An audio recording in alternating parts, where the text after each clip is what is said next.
Assalamu alaikum warahmatullahi wabarakatuh.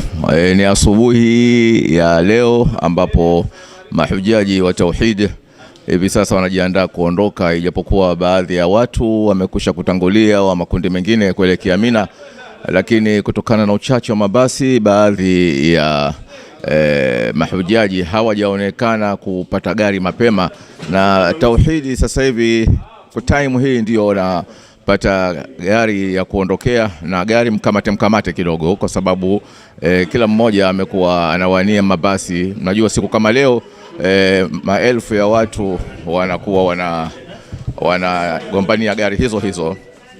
Kwa hiyo sasa, kama mnavyoona, mahujaji wa tauhidi wameanza kuingia katika lifti hapa kuelekea huko chini, na hapa tuko katika ghorofa la 9 ambapo ndipo tulipo mahujaji wa tauhidi, na tayari wametangulia na wengine wanasubiri kutoka katika vyumba vyao. Kwa uchache ni kwamba mahujaji wote sasa hivi wameshakuwa tayari, kila mmoja amevaa ihramu yake na kujitayarisha kwa ajili ya kutoka. Bila shaka kutokana na wingi wa mahujaji wa kila taasisi, basi wale ambao wameshakuwa tayari wanabidi kwenda na kuwahi gari. Lakini gari vile vile kwa upande wa pili ni gari ambazo inabidi uikamate, kwa sababu ikishafika maeneo ambayo yanapelekwa katika Mina, basi inabidi tena urudi haraka au uikamate ile gari urudi nayo, ili kwamba iweze kuja kuchukua mahujaji wako. Kama tunavyojua, tauhidi inakuwa na karibu na mahujaji 125. Kwa hiyo ili kuhakikisha kwamba wote wanakwenda, inabidi pafanyike uharaka wa kuweza kuwapeleka wote, vinginevyo kuchelewa manake ni kuchelewa zaidi. Naam, kama tunavyoona basi hapa limeshafika linalochukua mahujaji wa tauhidi kuelekea huko Mina, na kina mama pamoja na kina baba ambao wamekuja mapema kwa ajili ya kwenda katika msafara wamebidi kusita tokea asubuhi kwa sababu ya ukosefu wa basi la haraka kuwapeleka, lakini muda huu wa mchana ndio ambapo wamepata nafasi. Na hapa tunaye mzee mmoja, labda anaweza kujeleza jina lake kuhusu safari hii na furaha yake kwa siku ya leo kuanza hija. Labda tutasema jina lake, anatokea sehemu gani? Alhamdulillah, nashukuru. Mimi naitwa kwa majina naitwa Haji Omar, niko katika taasisi ya tauhidi. Leo najisikia vizuri kwenda kusimama katika viwanja vya Arafa insha Allah. Mwenyezi Mungu atufanyie wepesi na atupokelee ibada yetu. Leo ni mwezi 8, ndio siku ya kuanza kwa ibada ya hija. Kwa hiyo labda ulikuwa ukihisi vipi kwamba siku ya leo ifike kwa hai na kuweza kuungana na wengine katika ibada hii? Siku ya leo manake unahisi vipi wewe? Najihisi naenda kutekeleza amri ya Allah subhanahu wa ta'ala aliyotaka tutekeleze ibada ya hija kwa mwenye kuweza. Kwa hiyo inshallah na mimi ni mmoja wapo katika aliotimiza vigezo hivyo. Inshallah najisikia furaha na moyo umekuwa mkunjufu, alhamdulillah. Inshallah hijjan mabruran sa'yan mashkuran dhanban maghfura. Tuko hapa katika sehemu hii chini ya hoteli ambayo tumefikia, na tunao baadhi ya mahujaji ambao wamo ndani ya gari humu, wataweza kuzungumza mawili matatu, hasa kutokana na msafara huu ambao punde hivi wataelekea huko Mina. Tunaye mzee wetu hapa kutoka Mtwara ambaye amekuwa na furaha sana ya kuweza kuingia katika mkumbo wa safari hii wa ibada ya hija. Leo ni mwezi 8. Labda tutueleza jina lako na unaelezaje siku ya leo ambayo ni siku ya kwanza ibada ya hija, yani leo ya Tarwiya. Salamu alaikum, mimi naitwa Rashid Muhammad na Mchambe kutoka manispaa ya Mtwara. Ukweli wa mambo ni kwamba siku ya leo ni siku tukufu, kwa sababu ni siku ambayo sisi tunaweka nia ya kufanya ibada tukufu ya hija, kwa sababu wanazuoni wanatuambia hija ni Arafa na kwamba Arafa ni kesho.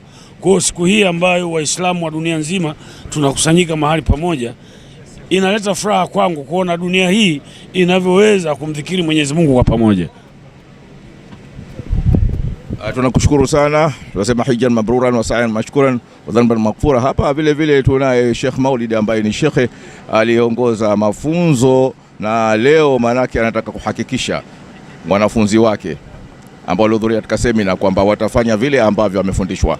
Kwa hiyo leo ni siku ya mtihani vile vile kwake, kwa sababu ukiharibu kidogo na mtia wasiwasi na mashaka, lakini anaamini wote walifaulu vizuri katika mafunzo na kuelewa. Sheikh Maulid, unaionaje siku ya leo ambayo wanafunzi wako wanaingia katika utekelezaji? Alhamdulillah wa sallallahu wa sallama wa baraka ala nabil karim wa ala alihi wa ashabi ajma'in wa sallama tasliman kathira. Kwa hakika leo ni siku adhimu sana, siku ambayo mahujaji wote kabisa tunaelekea katika viwanja vya Mina kama alivyofundisha Mtume wetu Muhammad sallallahu alaihi wasallam. Na leo ndio hasa siku ambayo tunafurahia kushuhudia mahujaji wakiwa wanafanya tatbiq, wanafanyia kazi yale mafundisho walioyapata kwa ajili ya kuitekeleza ibada hii ya hija kwa usahihi. Tunamwomba Allah tabaraka wa taala atubariki na atujalie kila la kheri, atuwezeshe kutekeleza hii nusuk mpaka hapo tutakapokuwa tumekamilisha. Wajazakumullahu khair. Inshallah, kama mnavyosikia talbia zimeanza hizo kwa wale ambao wamekwisha kuingia katika basi, na hapa vile vile tunaye mzee wetu ambaye anaweza naye kuzungumza mawili matatu. Leo ni siku ambayo tunakwenda kufanya ibada ya hija na talbia zimeanza, tunaona katika gari humu. Unaielezaje siku ya leo? Assalamu alaykum wa rahmatullahi wa barakatuh. Alhamdulillah rabbil alamin. Tunamshukuru Mwenyezi Mungu kwa kutuwezesha kuipata siku ya leo. Tuko kwenye maandalizi ya kwenda Mina kwa ajili ya matayarisho ya kesho kwenda Arafa kwa ajili ibada tukufu ya haji, wanasema al-Hajj al-Arafa. Kwa hiyo tunamwomba Mwenyezi Mungu atujalie kila la kheri katika maandalizi ya kwenda kuikamilisha hii ibada yetu na taasisi yetu ya tauhidi. Alhamdulillah, Allah walipe kila la kheri, wanatufanyia kila jema. Tunamwomba Mwenyezi Mungu atukabalie hija yetu na tusamehe madhambi yetu. Waafa minkum. Asante sana. Hujjan mabruran sa'yan mashkuran wa dhanban maghfura. Wanahimizwa sana vijana wawe wanakwenda katika ibada ya hija. Hapa vile vile labda tuongee na mmoja katika vijana ambaye anakwenda katika ibada hii ya hija, kwa sababu tunasema hija ni kwa kila aliyekuwa baligh akil na ambaye amekusudia. Tunaye kijana hapa Luqman ambaye ataelezea furaha yake, kwa sababu leo ni mwezi 8 kuamkia mwezi 9 wa Dhulhijja, yani ni siku ambayo ibada ya hija inaanza.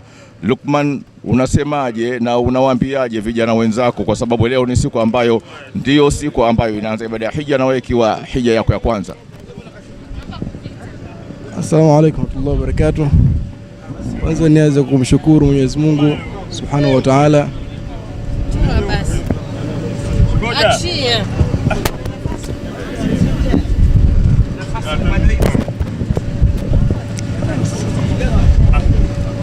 Assalamu alaykum wa rahmatullahi wa barakatuh. Naitwa Luqman Atik. Kwanza nianze kumshukuru Mwenyezi Mungu Subhanahu wa Ta'ala kwa kunyofikisha kwa miongoni mwa watu ambao wanafanya ibada hii ya haji. Hili ni raha kubwa sana, kwa sababu ni moja ya nguzo kubwa katika Uislamu. Hii haji na wahamasisha vijana wote, ibada sio ya wazee. Leo tupo kwenye yaumu tarwiya. Hivi sasa tunaelekea Mina. Nasema kwamba leo na hivi sasa tunaelekea Muna au Mina. Kwa hiyo tukiwa tunaelekea Mina, tayari sasa tunaingia katika ibada rasmi, ibada ya hija. Ibada ya hija leo sasa tunaitilia nia. Kama unajihijia wewe mwenyewe unasema wallahi Mwenyezi Mungu ndio sauti yangu aliponifikisha hapa. Kwa hiyo kama unajitilia mwenyewe nia ya hija, unahiji mwenyewe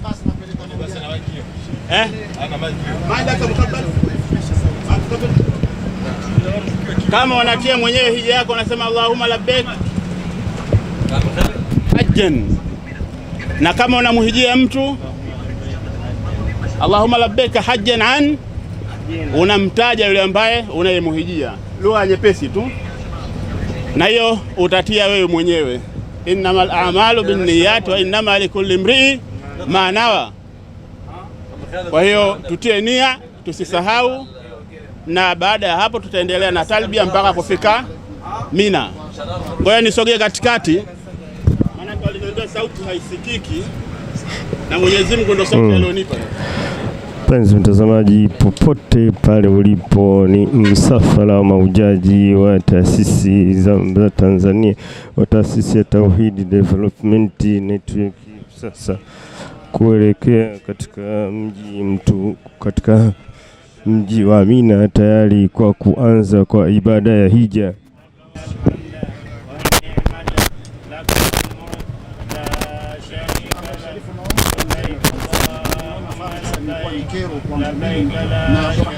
Ni msafara wa mahujaji, mpenzi mtazamaji, wa taasisi ya Tauhid. Assalamu alaikum wa rahmatullahi wa barakatuh, mpenzi mtazamaji, popote pale ulipo, ni msafara wa mahujaji wa taasisi ya Tauhid Development Network. Leo tarehe 26 mwezi huu wa 6 mwaka wa 2023, sawa na mwezi 8 Zulhijja mwaka 1444, toka katika mji mtukufu wa Maka. Hivi sasa tunaelekea katika kijiji cha Mina, tayari kwa kuanza ibada ya hija, ambapo mahujaji wamekwisha anza tarbia hapa. Hivi sasa tunaondoka muda karibuni saa 7 kasoro 10, ambapo ilitarajiwa tuondoke asubuhi, lakini kutokana na dhahama, watu wengi, magari ni machache, hivyo tumebahatika kupata gari mida hii. Ndio tunaelekea huko, kama unavyosikia tarbia hizo zikiwa zinasomwa na mahujaji mbalimbali katika hili basi tulilokuwa nalo, ambalo linaendeshwa na dereva Kimisri. Ni mahujaji hao kama unavyoona wanaendelea na tarbia.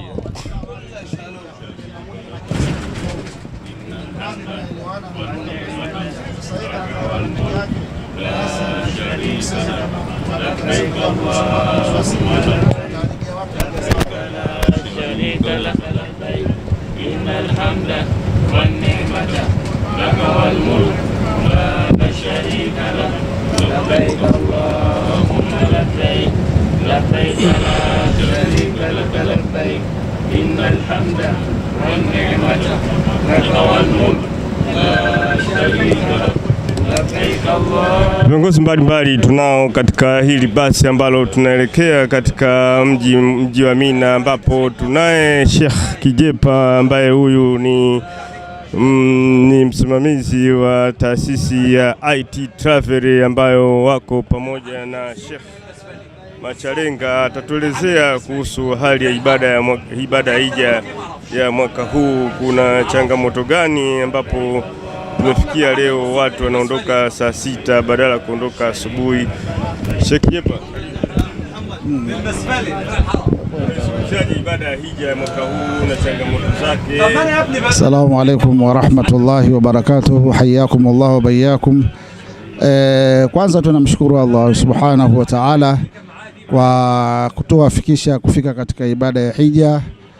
Kama alivyosema ndugu yangu Saim, mwandishi wetu na mwanahabari wetu, mimi ni kiongozi wa iTravel and Tours Haja and Umra. Moja ya mambo ambayo yana changamoto katika ibada hii ya hija ni mengi sana, lakini moja ya changamoto ambazo mwaka huu tulizokuwa nazo ni changamoto za mahema. Tokea majuzi tulikuwa tunafuatilia mahema, kazi ilikuwa ngumu kabisa, lakini alhamdulillah mahujaji wamepata mahema. Na changamoto nyingine ni mabasi. Hawa mahujaji walitakiwa waondoke tokea asubuhi, lakini kwa bahati mbaya sasa hivi ndo wanaanza kuondoka kuelekea Mina wakati huu wa mchana, lakini bado hawajachelewa, sababu kikawaida mahujaji wanatakiwa waondoke baada ya dhuhuri kuelekea huko Mina au asubuhi na kadhalika. Lakini pia ni waeleze tu ndugu watazamaji na wafuatiliaji wa TV hii kwamba ibada ya hija inahitaji subra sana kwa mahujaji na kwa viongozi, kwa sababu bila ya subra ibada ya hija huwezi ukaifanya, kwa maana subra inahitajika hasa kwa mahujaji. Kila wanapoiona hali imekuwa ni nzito, basi wasilaumu taasisi, bali ni jambo liko nje ya uwezo wao, kwa sababu swala la mabasi wao wameshalipia, lakini mabasi yanakuja yanachelewa. Mahema wameshalipia, lakini wanakuja mahema wanapewa kuchelewa. Kwa hivyo zisilaumiwe taasisi kwamba taasisi, bali ni changamoto ambazo zinakuja, taasisi zote ziko nje ya uwezo wao. Kwa hivyo kubwa zaidi mahujaji wanaosuwa sana subra, hasa katika ibada ya hija. Miongoni mwa vitu ambavyo viluhusiwa sana ni subra katika ibada ya hija na sehemu nyinginezo. Kwa hivyo changamoto ni za kawaida, bali tu zinazidiana mwaka huu na mwaka mwingine, lakini naamini hili ni dogo sana kulinganisha na katika miaka iliyopita. Ni hayo ndugu watazamaji, nadhani mmenielewa. Kubwa zaidi bado ninasisitiza, msione uoga mkielezewa changamoto kuacha kuja ibada za hija, bali mjue ni sehemu ya ibada kuwa na changamoto. Zaidi tunahitajika ni subra kama tulivyoelekezwa na Allah subhanahu wa ta'ala. Jambo la muhimu la kufanya katika ibada ya hija, leo tunaelekea Mina, na Mina kama tunavyoelezewa siku ya leo ni kama maelekezo na eneo la kwenda kulala leo pale Mina kwa ajili ya kesho kuamka kuelekea Arafa. Kwa maana tunaelekea Mina hivi sasa, tutafika Mina, tutafanya ibada zote zile 5, ikiwemo swala ya dhuhuri tutaiswali kwa wakati wake, na swala ya asiri tutaiswali kwa wakati wake, lakini kwa kuzipunguza, na kadhalika na swala ya magharibi tutaiswali kwa wakati wake, na swala ya isha hivyo hivyo. Kwa hivyo leo katika maeneo ya Mina ni sunna kuwepo pale kutekeleza sunna Mtume wetu Muhammad sallallahu alaihi wasallam, kwa sababu tunatakiwa tufike pale. Hata kama mtu leo hakulala Mina wala hatakuwa kwamba yuko nje ya ibada ya hija, bali leo kufika Mina mtu akalala ni sunna, na sisi tunatekeleza sunna ya Mtume wetu Muhammad sallallahu alaihi wasallam, bali ni kusogea karibu na maeneo ya matukio katika mashairi al-haram. Kwa maana hiyo tunalala Mina leo bas, na zaidi kubwa kuswali, kufanya ibada, kumtaja Mwenyezi Mungu, kuleta talbia, na kesho tukiamka baada salati subhi tutaelekea katika viwanja vya Arafa rasmi. Sasa tunasema tunaingia katika ibada ya hija, kwa sababu Arafa ni nguzo miongoni mwa zile nguzo 4 za hija. Kwa hivyo hayo ndio machache tunaweza kuelezea katika ibada hii ya hija, na kadhalika siku itakayofuata baada ya kesho tutakuwa ni yenye kupiga mawe, maana tukifika Arafa tutasimama kisimamo pale, tutaondoka pale Arafa baada ya jua kuzama, tutakuja Muzdalifa, tutalala, na baada ya hapo Muzdalifa baada salatu subhi jua likishachomoza kidogo tutaelekea Mina kwa ajili ya kwenda kutekeleza yale ambayo tumeelekezwa, nako si jingine ni kwenda kutupa vijiwe katika kikuta kinachoitwa Jamratul Aqaba au kikuta kikubwa. Baada ya hapo matukio mengine yataendelea ya ibada ya hija, ikiwemo kulala Mina siku ile ya mwezi 10 na 11, kuondoka Mina kwenda kupiga mawe na kurejea Mina kulala, na pia siku inayofuata tutakwenda kupiga mawe. Sasa baada ya hapo kuna khiari kama alivyotoa Allah subhanahu wa ta'ala, wa man ta'ajjala biyawmain basi fala ithma alayhi, kwa maana yule ambaye ataharakisha kuondoka Mina hatakuwa na dhambi wala ubaya wa aina yoyote katika hilo. Ama mtu ataendelea kubakia Mina ili aendelee na siku ya 13 ya kupiga mawe, na kisha baada ya hapo kurejea Maka na kutekeleza nguzo ya 4 ile ya mwisho ya tawafu ya hija na sa'i yake, na baada ya hapo hakuna kinachosubiriwa zaidi ya watu kuelekea mji wa Madina, ambapo kule tutakaa kwa kadiri ambavyo Allah subhanahu wa ta'ala atatuwafikisha.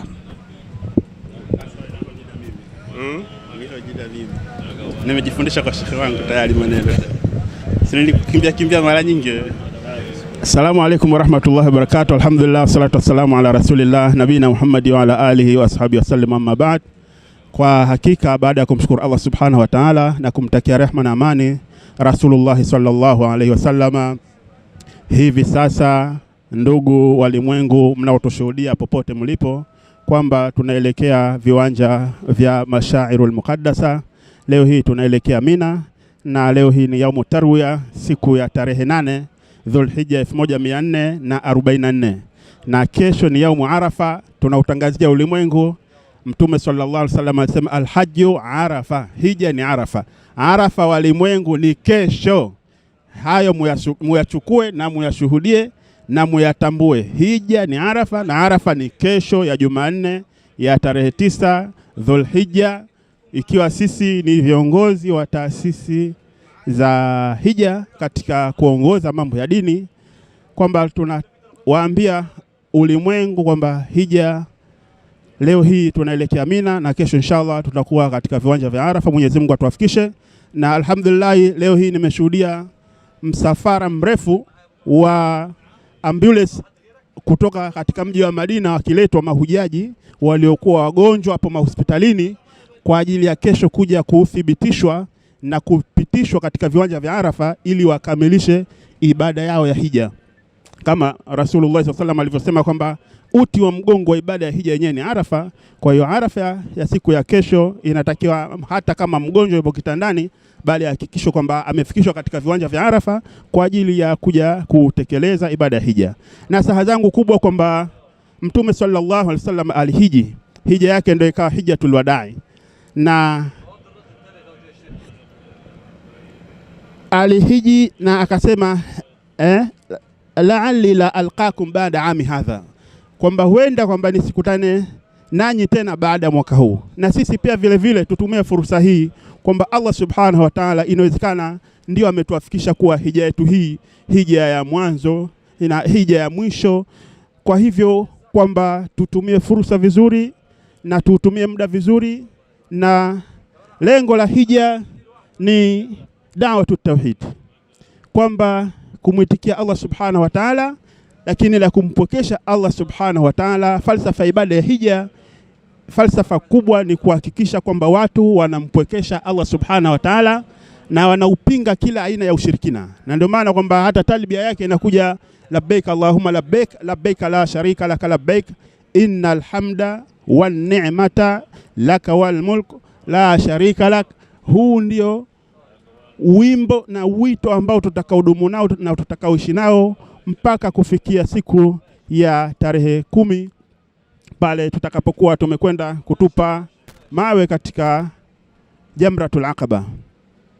Na mahujaji wageni wa Allah subhanahu wa ta'ala, na saha kubwa tunazowapa ni kwamba kuhakikisha kutumia fursa vizuri kama ilivyoelezwa na shekhe wetu Sheikh Juma, Allah muhifadhi, kwamba tuitumie fursa vizuri katika kumtaja Allah subhanahu wa ta'ala na kuleta adhkari kwa wingi, kusoma Qur'ani kwa wingi.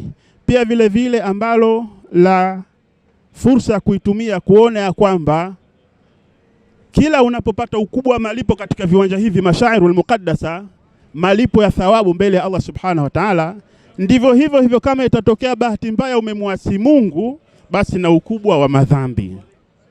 Ukimpata malipo makubwa ya Allah katika ujira mkubwa wa malipo ya thawabu, na kumwasi Mungu pia vile vile kuna kuwa na ukubwa wa madhambi kwa kumwasi Allah subhanahu wa ta'ala katika mashairul muqaddasa. Kwa tuombe Mwenyezi Mungu subhanahu wa ta'ala azijalie hija zetu hajja mabrura wa dhamba maghfura wa sa'ya mashkura.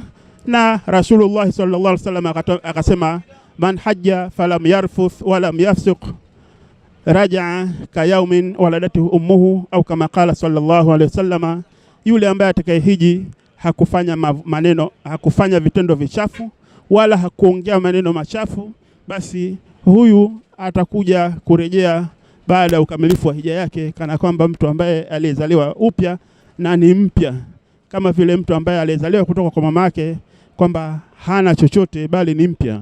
Kwa hiyo tutumie fursa vizuri katika ibada hii ya hija, na hali kadhalika tumuombe Mwenyezi Mungu Subhanahu wa Ta'ala azihifadhi ibada zetu. Atumuombe Mwenyezi Mungu Subhanahu wa Ta'ala atupe siha na afya, na wale waliokuwa wagonjwa Mwenyezi Mungu awaponyeshe na tuweze kuitekeleza ibada vizuri. Na Mwenyezi Mungu pia vile vile aje aturejeshe katika miji yetu salama salimini, na tumuombe Allah Subhanahu wa Ta'ala aturudishe katika miji yetu. Si ufahari kwamba ukamwomba Mwenyezi Mungu kwamba mimi nifie hapa basi watu kapo katika ayamu tashriki wanashughulika na kumtaja Allah, basi watu wakawa tena waache kumtaja Allah, wakashughulika na wewe uliomwomba Mwenyezi Mungu, Mungu akufishe ufe hapa. Hili usiliombe, kwa sababu wapo ambao waliokufa katika mji wa Maka wakina Abu Jahali, lakini leo hii sio kufa kwa Maka ndio kumewaletea faida. Kwa hiyo waweza kufa popote, lakini kufa kwako muombe Mwenyezi Mungu akupe husnul khatima. Assalamu alaykum wa rahmatullahi wa barakatuh. Mpenzi mtazamaji, popote pale ulipo, kama ulivyomsikia Sheikh Zuberi na Sheikh Kijepa ambao ni viongozi wa taasisi za hija wakiwa katika nchi ya Saudia jijini Maka, ambapo hivi sasa tunaelekea katika eneo la Mina mwezi 8 leo Dhulhijja, tayari kwa kuanza kwa ibada ya hija, ambapo tuko na mahujaji mbalimbali tukielekea huko.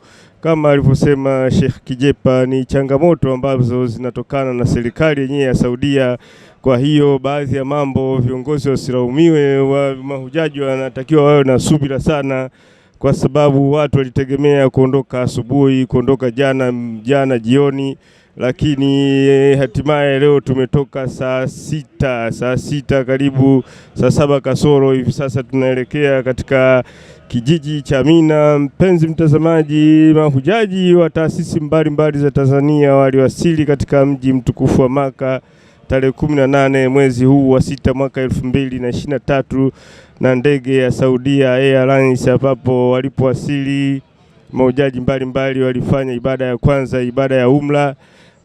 Baadaye baada ya kumaliza ibada ya umra wakawa na ziara za mbalimbali katika huu mji mtukufu wa Maka. Mbele yangu kama unavyoona mji wa Maka, milima yenye majabali, jua kali sana, ardhi inachemka. Mabasi mbalimbali yanazidi kupeleka mamilioni ya mahujaji, ambapo kwa mwaka huu takriban mahujaji zaidi ya milioni 5 watakuwepo katika huu mji mtukufu wa Maka.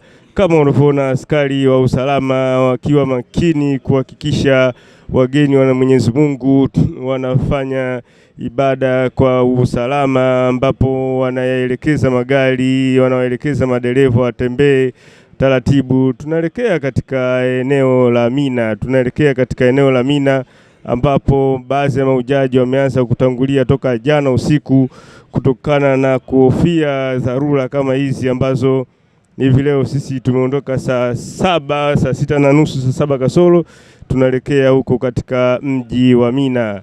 Hali ya hewa kama unavyoona mpenzi mtazamaji, Maka ni mji wa mawe, majabali ambayo yanatoa joto kali sana. Ni Saimu Gwao Online TV, ambapo nimewasili hapa kwa hisani kubwa ya taasisi ya Tauhid Development Network chini ya mwenyekiti wake Profesa Musa Asadi, ambaye tuko naye katika huu mji wa Maka. Ni msafara huu ambapo tunaelekea katika hiyo eneo la Mina. Tukifika then nitakujulisha kinachoendelea au tukikaribia katika eneo hili la Mina.